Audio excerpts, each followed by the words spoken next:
Hoje, nesse sábado de sol aqui em Recife, eu queria falar com vocês sobre esse livro aqui, que foi lançado no ano de 2006 pela Companhia das Letras, uma editora paulista, e eu li logo que ele foi lançado.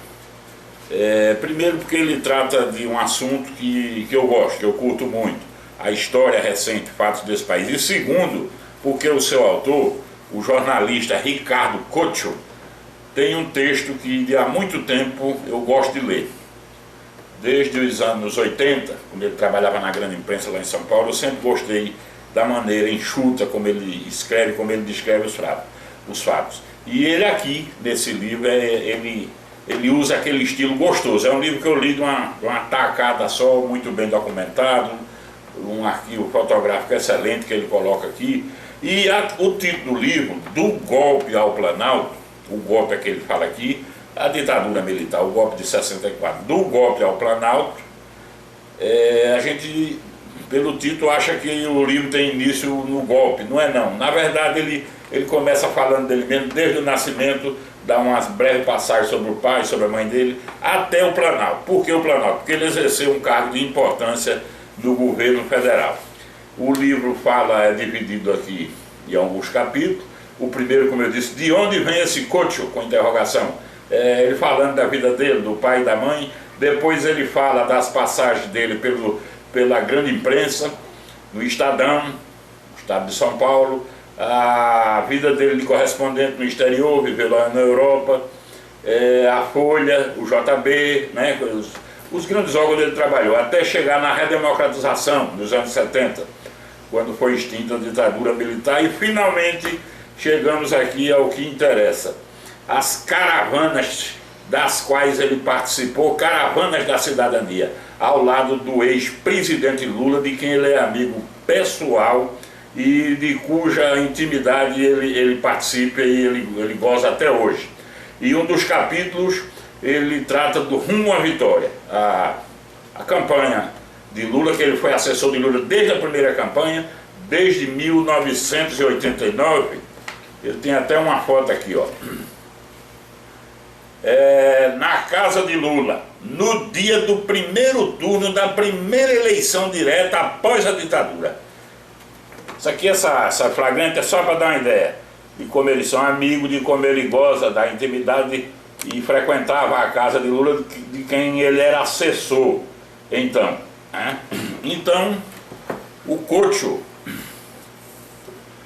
ele tem, quando o Lula chegou à presidência, em 2003, no dia 1º de janeiro de 2003, quando finalmente o Lula ganhou a eleição, depois de várias disputas, convidou logo o Coccio para ser o seu secretário de imprensa, um cargo com status de ministro, uma espécie de porta-voz. Ele foi secretário de Lula de 2003 até 2004, quando ele deixou o governo, e 2 anos depois, quando ele escreveu esse livro aqui, contando detalhes de sua vida e de sua passagem.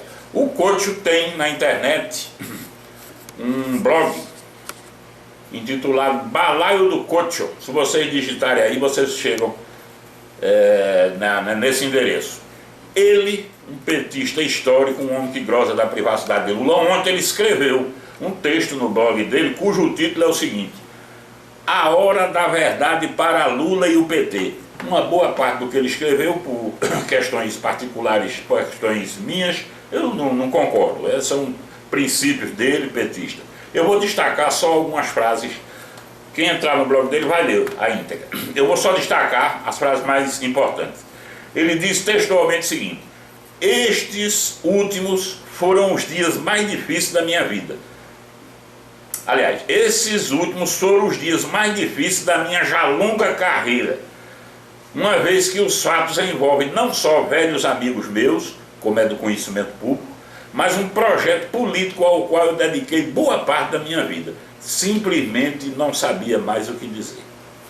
Nada exime o ex-presidente Lula e o PT de virem a público para dar explicações à sociedade, porque não dá mais para fazer de conta que nada está acontecendo. E tudo se resume a uma luta política, que é só dar tempo ao tempo. Está lá, isso foi o Couto que escreveu. A bonita história do partido, que ele se refere ao Partido dos Trabalhadores, que foi fundamental na redemocratização do país, e a dos milhões de militantes que ajudaram a levar o PT ao poder, merecem que seus líderes venham a público, não só para responder às denúncias sobre a Operação Porto Seguro, publicada diariamente na imprensa, mas para reconhecer os erros cometidos e devolver a esperança. Vou insistir, vou repetir, e devolver a esperança a quem acreditou em seu projeto político original, baseado na ética e na igualdade de oportunidade para todos. Chegou a hora da verdade para Lula e o PT. E a última frase que eu destaquei, o último trecho. É preciso ter a grandeza de vir a público para tratar francamente tanto do caso do Mensalão como do esquema de corrupção denunciado pela Operação Porto Seguro, a partir do escritório da Presidência da República em São Paulo. Pois não podemos eternamente apenas culpar os adversários pelos males que nos afligem. Isto não resolve. Eu pergunto aos meus queridos e distintos leitores, fubânicos leitores do JBF, que são petistas, que são governistas, que são esquerdistas, lulistas, vocês concordam que chegou a hora da verdade para o Lula PT? Comentem isso aí, dessa postagem. Vocês concordam com o que o Couto diz, que esse negócio de botar a culpa nos adversários, na elite branca, dos olhos azuis, na imprensa golpista, na direita reacionária, que isso não vale mais nada? Que tem que reconhecer os erros? Vocês concordam? Aguardo a resposta.